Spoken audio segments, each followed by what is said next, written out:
Hi there, my name is Roxanne, and this is my open house video for meteorology, which is a semester course and is offered this year in 2021 in both the fall and the spring. Find my cursor and move it where I want it to go. I want to give you a quick course description.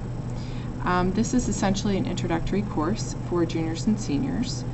The assumption is that they have mastered basic algebra, and we will be building upon skills that were introduced in physical science their sophomore year. The topics, which are listed on this slide but not in any particular order, we talk about the sun and all the radiation, the different types of radiation that heat the earth, and how that heat gets moved around. We understand temperature in all of its different ways that we perceive temperature, how we measure temperature, where we measure temperature, and how increases in temperature affect other variables in the atmosphere. We talk about water and how it moves through the atmosphere, how it rises, why it falls, the path of a raindrop even. Air pressure and circulation, and air masses and winds. We talk about, how heat is distributed from the tropics to the poles, how that happens, and what happens when these air masses move around and collide with one another and the resulting weather. We also will talk about and observe clouds and have students begin to use certain sort of clues that they experience in their daily lives to forecast weather to a degree. I'm very excited this year that we are in person. Last year this course was written for it to be virtual. So what I'll be doing this year is inserting a lot of really great hands-on activities where they're appropriate, and make this more of an experiential hands-on course, which I think meteorology lends itself very well to that. So we will be doing in-person labs. The students will receive direct instruction on certain concepts and skills. We will have very light research projects, and we are also going to have some online virtual labs and collaborative activities that worked really well last year that I found effective. In terms of communication and being able to sort of keep one's pulse on how a student is doing in a class, there's two resources that I would like parents to use, and for two different reasons. I'm going to be using Canvas to communicate with my students basically everything that we're going to do regarding any assignments or material. I will have all of it linked. I will be using a weekly agenda every week so that students can see what to expect. If we don't get to something, I'll go back and update that weekly agenda so that if a student is absent and they're playing catch up, they can always go back to previous weekly agendas and see what happened on the day they were gone. Students will be turning in work on Canvas, and I'll be giving them comments on Canvas, so even if they fill out a paper, they'll be uploading their work. It's just a lot easier to manage all the different assignments. If a student or a parent wants to understand what's going on with the grade, I would like students and parents to go to SIS. You can look at what's missing, comments and things like that on Canvas, but because SIS is where the report card and transcript information does come from, it's very important that students occasionally check SIS to make sure that it's updated and that it's correct.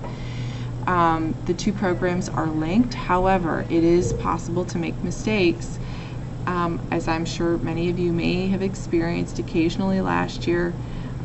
So SIS is really the final word on the grade, and Canvas is a very good indicator of progress in a more detailed way.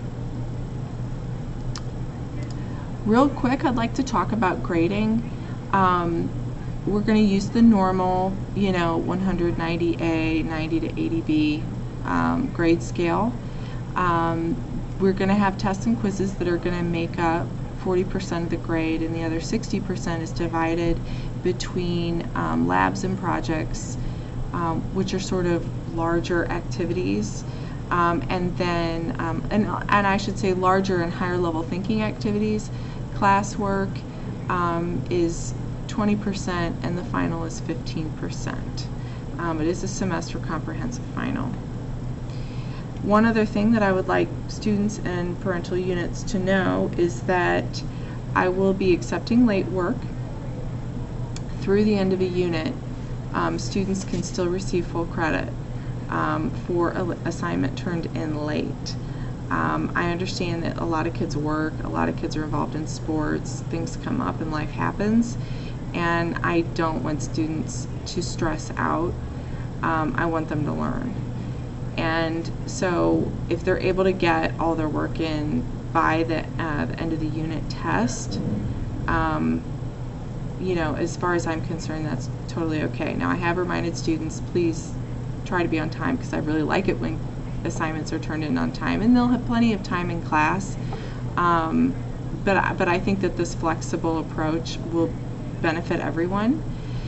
If an assignment is turned in after the last unit test, the maximum score that a student can get is going to be 20%. So, excuse me, I misspoke, 50%. And what that really does is it encourages students to still complete the work, but it rewards the kids that do it on time, and it gets rid of the zero thing. Zeros are horrible for grades, and we just don't want them. So I really want students to do the activities and learn from them. I do allow test retakes. I know that students have bad days, and it is also sometimes students just are going at a different pace. So if a student wants to retake a test, they're more than welcome to. Just a very brief description of how my Canvas pages are laid out. Every module is a unit, and every page is a lesson within that unit or module. On every page, I have a notation saying what page number of the textbook that the lesson corresponds to. Our textbook, if students want to take one home and check one out, they may. We don't use it a ton, but it is something that I have referenced occasionally, and so I will, if I can, if it coincides with the textbook, I will put the material in there, so if students really feel like they need to learn more, they know where to go. I also list the objectives so that kids understand the why behind what we're doing. I include all the links for all the resources that I provide in class, so the notes, any videos we watch, any other materials that we use will be available. Finally, I want to stress the importance of reaching out via email if you have any questions or concerns. I am really here to support your students, and I want to make sure that I'm meeting their needs. And so I tell students, if you need something, please let me know. I prefer email over phone calls, over visits during class, simply because the day is quite hectic, and I don't have very good processing ability when 5 kids are standing waiting to talk to me. And I don't really like to make decisions off the fly, because I find I don't always come up with the best option the first time around.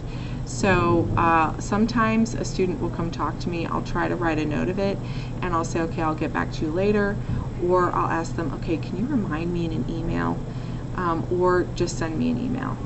So I do want to encourage students to talk to me, but I do love email. I'm very responsive on email, and I don't want anyone to have any hesitation about reaching out for any reason. If there's something that you don't understand about Canvas or SIS, I'm going to try to answer a question, or I will get you to the people who are very good at answering those questions. Thank you so much for watching. I'm really looking forward to moving back to normalcy this year. Have a good night.